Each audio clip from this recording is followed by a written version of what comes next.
Hello and welcome to Ace Games TV. My name is Meoni and today I'm going to be looking at the game Star Citizen. Now if you're unfamiliar with what Star Citizen is or is aiming to be in 2 years time when it releases, this is very early pre-alpha footage of the game, but the game itself is Chris Roberts, who's the guy behind Wing Commander and many other games like that. It's him and his new team that are working towards this fully realistic, well, sort of semi-realistic, Star Wars-esque, fully integrated, living, breathing MMO RPG space simulator. And my god, does it look interesting. So I'm going to show you a link below in the description that you can go and have a look at and click and look at it for yourself and see some really cool videos that they put together themselves. It's got a huge community, this game, already, but this is the first real sort of big crowdfunding project that has sort of impacted on the way publishers look at games. So Chris Roberts decided for this he wanted to do it through Kickstarter, and so far to date they've made $22 million and are working towards their $23 million stretch goal, which they fought up the other week as well. So it's not exactly on the back pedal here. We're looking at something that's going to happen and will happen, but there's a lot to live up to. Now, due to popular demand and obviously people wanting some tangible thing for all of their, their hard work and their money that they put down on a product that isn't even launched or anywhere near being able to be seen past concept art, we have access to a hangar module where you can go inside it and look at this lovely metal hangar and look at your own little virtual spaceships and sort of mess around with them. They're going to add some functionality to them eventually. Currently you cannot fly them, so that's out of the question. They have very basic limitations in little things that you can click and buttons that you can press and doors that you can open and stuff like that, but the actual ships aren't that functional as of yet. However, we're promised that in December of this year we're going to get a dog-fighting module added to test out that stuff. So I'm looking forward to that, and it looks like the game is obviously picking up pace. There's a lot of interest behind it, and obviously a lot of money and a lot of respect to Chris Roberts and his team for working hard on what looks to be a very interesting franchise. But before we get on to that, we're going to look at obviously the hangar module, and I'll let you judge for yourself, but this is the stuff that I got from my pledge. This stuff in the hangar right now, the ships I have here, may change. I may make a few more videos on this game, sort of showing the the coverage of how the hangar module advances. It's already had a few passes already where I could have made videos, but I waited until sort of this time before I made a video because a lot of the new stuff that I originally wanted has been added, so I can show that off today. So for the first ship I'm going to show you here today, it's the Origin JumpWorks 325A is what it's called. Origin is the make of the ship in this fictional world, and this is the 325A version of the 300 series ships. This is supposed to be a very powerful fighter, like an interceptor. It looks a lot like a jet fighter, as you can see with that arced wing there. But the details on this thing are fantastic. I'm going to go through some of those a little bit closer now. Now, as I said, there is a part of the 300i series group of ships under the Origin JumpWorks for this particular model, and as such they have slight variants. Now this particular one is a fighter, and it has a single burner on the back here, single engine. The racing version of this, the 350R I think it's called, has 2 engines on the back to make it more powerful. This one only has 1, and I think the other one only has 1 as well, like the more commercial version of the ship. But this is supposed to be like a like a flagship of a very fast interceptor, commonly used, very powerful, good turning and stuff like that. As you can see on the side here, there are actually places to put missiles. These sort of hangar bits here stuck on both sides of the wing. These contain missiles. Usually they do have missiles when I load the hangar up. For some reason today, after the patch, they don't seem to hold missiles at the moment, so I think I've lost my missiles. Might have to go and see what's happened to them. If they've rolled away and killed someone, that would be terrible. There's also these 2 laser cannons on either side of the wing here, the lower wing. These are your main sort of guns on the ship, and at the front there's actually a mass driver cannon, which is a bit like, well, it's a mass driver. It fires a projectile very, very far. It's like a sniper rifle, essentially. So this ship is all about picking off targets and then obviously intercepting those targets with the other cannons later on. So let's have a look here. Obviously, you can get into your pilot seat and get comfy. This particular ship only has one seat. A lot of the others have numerous seats, including the Avenger, which we're going to be looking at a little bit later, which actually has more than one seat, which is unusual for a fighter like this. Obviously, you know, you can press all these buttons in future versions, I can imagine. But as for now, they're all pretty much, you know, placeholder. There's some really funny stickers that are stuck on here, decals that are obviously from bits of crap that they found on the internet and just pasted on to make it look like the text means something, but obviously it doesn't. And there's all buttons that repeat. And, you know, obviously your guy sort of presses things on an invisible area. The animations aren't synced. Everything is very much pre-alpha. That's something you have to take into mind. The reason the Hangar module is available for me now to be sitting in this ship is simply because of the amount of money that people have thrown at this game. 2 years. 2 years prior to release. That's the estimated development time for the game. 2 whole years. And this is the first draft. This is fantastic, isn't it?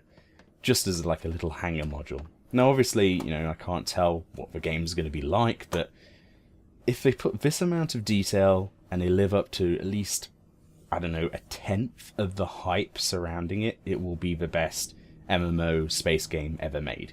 So hats off to Chris Roberts, he's already done that, hasn't he? So let's have a look at some of the other ships here. We're looking at the Freelancer. Now this is possibly my favourite ship of the entire lot. Well, it is my favourite ship. There's a lot of big ships in this game, but this is definitely one of my favourite sort of ships, simply because of the functionality, the space, and the detail that went into how rough it looks. So my first impressions here with this ship, it looks a lot like Starbug out of Red Dwarf. You'll get what I mean when I go inside. It's got this huge dome at the front where people sit as the bridge, and then it goes into a big bellied area like this, and then you've got the wings and the bit at the back. But it's very, very nice. There's lots of rockets, a lot more defense power, but that's, you know, simply what it is for. This is a freighter, a light freighter, designed to obviously take stuff between, you know, supplies between planets and stuff, but has enough defense power to hold off. It's got a turret on the back there on the roof. It's also got a gun at the front, just underneath the hull here, and of course all of the rockets on the side. But obviously this is going to need an escort, which is where the fighter comes in for, you know, various missions against players and NPCs that will exist in the world, and not forgetting pirates. Yes, there are going to be player and NPC pirates in the game, which is going to be fantastic. So yeah, this is, I don't believe this is jump capable, but it's actually got beds inside it. So let's have a look at the interior here. The way you get into this ship is actually underneath the cannon here. Actually on one of the landing struts, the steps are built in, which I think is rather neat actually. So this whole thing will, you know, fold up and go back in when you take off and stuff like that. But let's go inside here. Lots of lovely sound effects. Some of them are a bit loud here and there. They're not synced up properly. Again, you know, as much as I want to keep harping on about it being pre-alpha, it is, you know, pre-alpha, so don't expect a lot. This isn't even anywhere near beta. You know, this is just a hangar. If we turn around, we go onto the bridge. But first we'll look at some stuff on the way. We've got a sink here to wash up. I'm not sure if it's going to be using water. If they're still using water in space, then that's probably going to be disastrous, as you would probably imagine. But if we turn around as well to the right here, we have actually got a toilet, and it's a toilet and shower built all in one, which is pretty cramped and fantastic. So I'm not sure you know, what the queue is going to be like to use that, and how you dry yourself off. If you're going to be walking around this part of the ship naked, I mean, I suppose so. But this ship is actually supposedly two-manned. Like, it will take 2 people to be able to fly this. Not saying you can't pilot it yourself. Supposedly, if you enter the pilot seat on your own, you can actually hire NPCs to help you out. That goes for the bigger ships, such as the Constellation as well. So when you don't actually have players or friends to come and, you know, help you out piloting and gunning stuff, you can hire NPCs to fulfill those roles. I'm not sure how I feel about trusting an AI to fly me places though, so I believe the captain's chair shall remain mine. There are 4 seats. This is where the Red Dwarf Starbug nostalgia hit me. If you've ever seen Red Dwarf, it's an English sort of comedy sci-fi drama which has been on since the late 80s, and it's you know, sort of set. A lot of it is set in a spaceship, very similar to this. So I can imagine a lot of videos will probably come out where people enact some funny sequences here. You've got your navigation officer's chair there, you've got your science officer, and then you've got your 2 pilot seats at the front here. Funnily enough, with very similar paddle controls to the Starbug. Obviously, there's a lot of connections with a lot of popular science fiction in this game, especially in the design and amongst other things, and I love it. You know, obviously there's the Blade Runner-esque scenes in most of the trailers and all of this, but I love everything to do with this ship. I like the the ruggedity. Is ruggedity a word? Rugged? How ruggedity this place is. That's a terrible word, but we're gonna stick with it anyway and not edit it out. But it looks like it's used. It's a nice size ship. Yeah. The only problem I've got, and it appears that the entire community has, is the field of view. As you can see in front of us here, if you sit in the chair, you will notice you can't really see what's in front of you because of that pillar. Now, a lot of suggestions have been to either take all of the pillars out, which I think is a crap idea because it will knock on how beautiful the ship looks, or move some of these around, which is an option I'm interested in. But it's still going to make it, you're moving a blind spot basically around the entirety of the cockpit here. Or completely remove those 2 and leave one in the middle, which personally I think is the best idea, because you don't need to see directly in the middle there anyway, because you're, seated either left or right of it anyway, which is fine by me. And just have a split screen, which I think would be the best option. But obviously having a blind spot straight in front of you is, well, pretty disastrous and crap. So let's actually look at the cargo bay here. You may notice when I first came in, it up the steps, it brought you into the first cargo entrance. This is the first hull, and as you can see on the roof there, you've got a crane that will be maneuvering cargo around. It's a fairly nice size actually, and this is a lot bigger than a lot of ships have in their entirety. But if we go up to this door here with with the 2 bulkheads either side of it and press our function button, voila, we open the full size cargo hold of the ship. And look at this, isn't this fantastic? This thing is beautiful. And this is going to have all of your needs. You can put all of your crap in here. Your buggy will fit in here. I'll show you that in a few minutes.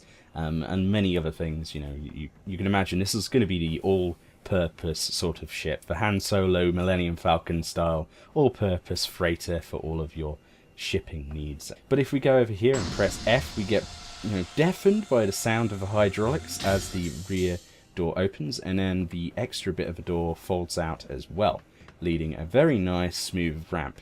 In previous versions of this ship design, they actually had a very short steep ramp, which people obviously complained about because you couldn't even walk up it, let alone drive the Grey Cat up it. But now it's flat enough to drive the Grey Cat up, and we're going to go do that now. So the Grey Cat is the only sort of thing that is functional in the hangar at the moment. It has its sort of custom placeholder sounds, and you can get in the driver's seat or the passenger's seat next to it, obviously. And as you can see, like with everything in Star Citizen, they're mad about panels and steering wheels and paddles actually coming out at you, which I think is a cool thing. So he presses a button, the steering wheel comes out to him, and then it starts up, sort of thing. So this thing actually handles really bad. It handles a bit like a go-kart with a broken back wheel. Yes, it's not exactly the most maneuverable, but we'll do our best to get it in there. But as you can see, we can get this in here perfectly, and it looks like you can get another 2, yeah, you can get another, maybe 1 more Grey Cat in here, so you could probably carry 2 Grey Cats if you wanted to, and some luggage, or, some luggage and a Grey Cat. But this is going to be like my Mako out of Mass Effect, the whole idea that you fly to a ship, fly to a barren, wasteland of a planet, and then fly out the back. Very Star Wars-esque. I can't remember. Was that from Nemesis, that film? I can't remember. Where Picard drives the buggy out the back of one of the shuttles. Anyway, that's basically what this is going to be for me. And I think it's fantastic. As you can see, you can get it in here. You can fit it in. It's designed to fit. You can shut the doors behind and all this. I'm not sure how it's going to stay in one place. I presume taking off will cause it to smash into pieces in the hull, but I'm not even going to be concerned about that. So now we're going to move on to the third and final ship I'm going to show you today. This is the Aegis Dynamics Avenger. This is a brand new ship. Well, it's not a brand new ship. You could pledge for this originally as one of the starter packages, but it was never really, there wasn't much to do with it. There wasn't much. It was a bit of concept art, but it was very basic. But this is a finished design. I really personally like this. It's a lot prettier than the 325A, but less useful in my eyes. I don't know. I'm undecided which I prefer between the two. Obviously, this is designed to be its rival, as, in sort of layman's terms. It's, the direct rival sort of ship you could choose between the 325A or this, the Avenger. And what it comes down to is this is a lot slower and heavier because it has a cargo hold, and the 325A is a lot faster and more agile, but maybe has less power. I don't know. It's all going to come down to numbers, and I'm not sure where those are. Now, this does have a cargo hold, which obviously is what slows this ship down. You can store things in. But we're going to look at that in a moment. First, we're going to have a look at the ship's sort of interior, if you want to say that. It's got this gantry to get up there. Not like the other ships, it doesn't have any steps or platforms that come out from it. You actually have to have some steps next to it to get on it. However, you can safely just jump on the side to get on it, which is actually the preferred way of doing it in my eyes because it's a lot easier. The steps are a bit glitchy at the moment. The animations of a character are pretty low standard, so it's kind of hard to actually control your character to get up there. It's like controlling a drunk man in after a very, very long night out. But regardless, it's a lot of fun. Once we're in here, you can see the bubble. And now the view inside here from first person it's not bad, but it feels like I'm not controlling a ship. It doesn't, like, I like to have the dashboard below me, or to see the ship's wheel below me sort of thing. It doesn't feel like I can feel where the front of the ship is, and that's because it's actually a raised platform above the rest of the ship, which feels a little bit exposed. It feels like I'm in a bubble on top of the ship, and it's the most defenseless point. That, of course, isn't true. At the front here, below the fuselage, we have a very nice chain-type gun. It looks like it's articulated, which is going to be a lot of fun. And then, obviously, we've got two sort of laser cannons on the side of the hull next to the cockpit. And then on the back, we have those funky lights. Those neon lights are fantastic. This sort of ship reminds me of something out of Battlestar Galactica. It's a lot more curvy. They're into their curves at Aegis Dynamic, obviously, unlike a lot of the other ships. So I'm torn between which I like between this and the 325A, but thankfully I don't have to choose. But there you go. So let's have one last look at the ship, and we're going to have a look at the cargo bay now. Now this one is a lot harder to get into. You can't get a grey cat in here, as you can see when this opens, simply because you can barely fit your character in here. He has to bend down into old man pose to even get in here. And there's all these loose cables, which I'm not sure what they're supposed to signify, or if this is some kind of... I don't know. I don't know. Hopefully we won't have those cables there, because that's kind of annoying, and I'm a bit OCD with stuff like this. But what is the purpose of those cables? Surely that would cause problems in spaceflight. I don't know. Regardless, it's a fairly sizable space. What do you expect on the bottom of a ship the size of this? It's not the biggest ship in the universe, but it's certainly useful. It can carry quite a lot of weight. I'll have some statistics and stuff maybe in other videos in the future, but it looks fairly cool. Now that's all, not all of that is in the Hangar update recently, but that is all I'm going to show you for today. I've had a look at those three ships. Hopefully this gives you an insight into what sort of ship design at least, and what are sort of art ideals that Star Citizen and obviously Chris Roberts and Cloud Imperium Games are going for with this particular game. My name has been Meoni of AceGamesTV. If you have liked this video, please like it, thumbs it up and all that crap, and sub for more, because I will likely do more videos on this and many other games, because it interests me. So until next time, I'll see you later. Right, where did the missiles roll off to? Ah, shit.